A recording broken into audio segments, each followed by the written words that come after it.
दोस्तों, अगर आप लोग पिछले 1-2 महीने पर नजर डालोगे तो इंडिया के अंदर इसराइल और पैलेस्टाइन के मैटर के बाद अगर दूसरा कोई इंटरनेशनल टॉपिक सबसे ज्यादा डिस्कस किया गया है तो वो है इंडिया और मालदीव के बिगड़ते हुए रिश्ते। जैसा कि हम सभी जानते हैं कि मालदीव्स नाम का वो देश कि जो एक लंबे वक्त से हमेशा से ही इंडिया का बहुत पक्का दोस्त हुआ करता था, वो अब धीरे धीरे न सिर्फ इस पूरे इलाके में इंडिया का सबसे बड़ा दुश्मन बनने की राह पर चल चुका है, बल्कि चाइना की गोद में भी जाकर बैठ चुका है। हर गुजरते हुए दिन के साथ हालात बेहतर होने की बजाय बिगड़ते जा रहे हैं। अभी 1-2 दिन पहले भी मीडिया में अचानक से उस वक्त बड़ा हंगामा मच गया कि जब ये खबर निकल कर आई कि दरअसल चाइना का एक स्पाई शिप यानी कि जासूसी करने वाला जहाज इंडियन ओशन में देखा गया है और वो बड़ी तेजी के साथ मालदीव की तरफ बढ़ रहा है और जल्द ही मालदीव में पहुंचेगा। वैसे तो ये खबर भी इंडिया के लिए कोई अच्छी नहीं थी, मगर इस खबर को और भी ज्यादा खतरनाक बना रही थी इसकी टाइमिंग,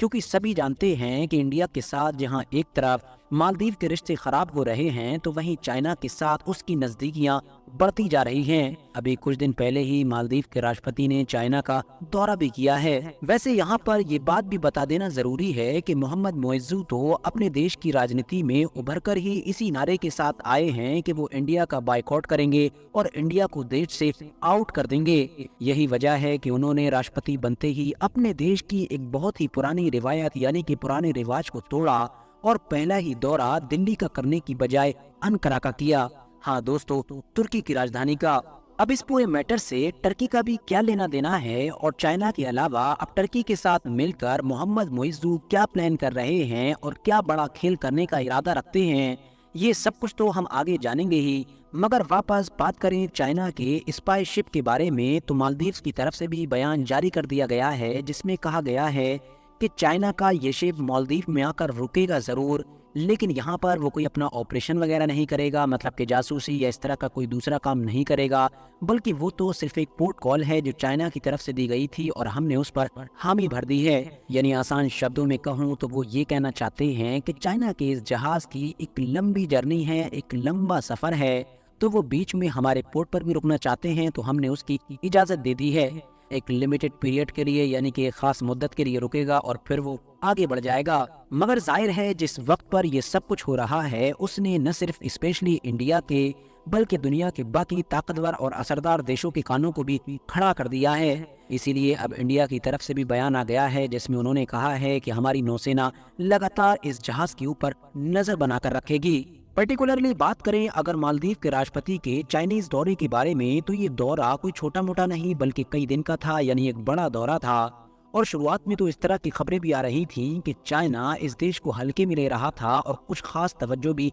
नहीं दे रहा था। यही वजह है कि शुरुआत में इनकी मुलाकात वहां के राष्ट्रपति से भी ना हो सकी बल्कि बाकी डिप्लोमेट्स या मंत्री वगैरह इनसे मिलते रहे। लेकिन उसी बीच ही बहुत बड़े लेवल पर सोशल मीडिया पर बायकॉट मालदीव ट्रेंड हुआ, जिसका असर ये हुआ कि इस मुद्दे पर पूरी दुनिया की नजर चली गई। चाइना ने मौका गनीमत जाना और फौरन मोहम्मद मोइज़ू को हाथों हाथ लिया। अचानक ही बड़ी बड़ी डील हो गई और चाइना की तरफ से फ्यूचर को लेकर बड़े बड़े वादे कर लिए गए या फिर ये कहिए कि बड़े बड़े लालच दे दिए गए। चाइना ने मोहम्मद मोइज़ू को किस तरह से ट्रीट किया होगा और इनके साथ कितने बड़े बड़े वादे किए होंगे, इस चीज का अंदाजा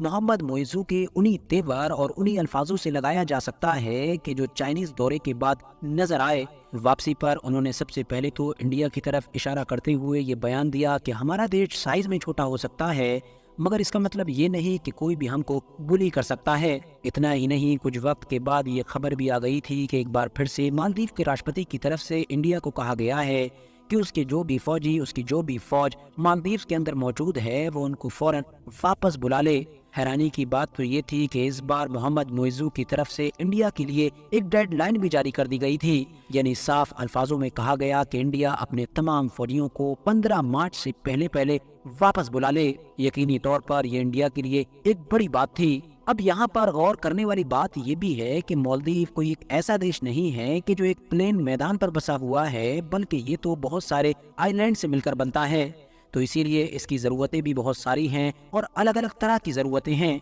इंडिया से दूर हो जाने के बाद कुछ जरूरतें तो जाहिर है मौके का फायदा उठाने वाला चाइना ही पूरी कर देगा। मिसाल के तौर पर टूरिज्म वगैरह को लेकर भी ये बातें की जा रही हैं कि जो नुकसान इंडिया के बायकॉट की वजह से होगा वो चाइना पूरा कर सकता है। मगर फिर भी फूड या फिर सिक्योरिटी वगैरह कुछ ऐसे इशू हैं मालदीव के लिए कि जिनको लेकर वो परेशान नजर आ रहा है। इसीलिए उसने अब इन तमाम चीज़ों के लिए एक ऐसा रास्ता ढूंढा है, या ये कह सकते हैं कि एक ऐसा साथी चुना है कि जो इंडिया के लिए और भी बड़े खतरे की बात है, क्योंकि इस साथी का नाम है तुर्की, कि जिसको आमतौर पर हम लोग तुर्की या फिर टर्की भी कहते हैं। और हम सभी जानते हैं कि पिछले कुछ सालों से इंडिया के साथ तुर्की के रिश्ते काफी खराब चल रहे हैं। पिछले एक लंबे वक्त से मालदीव के इलाके में फूड्स यानी कि खाने पीने की व्यवस्था या फिर उनकी हिफाजत वगैरह से जुड़ी हुई जो चीजें हुआ करती थी, ये सब कुछ इंडिया ही देखा करता था। मगर अब मालदीव तुर्की से फूड तो इंपोर्ट कर ही रहा है, साथ ही साथ उसने एक डील भी की है कि जिसके तहत वो टर्की के उन ड्रोन्स को खरीदने जा रहा है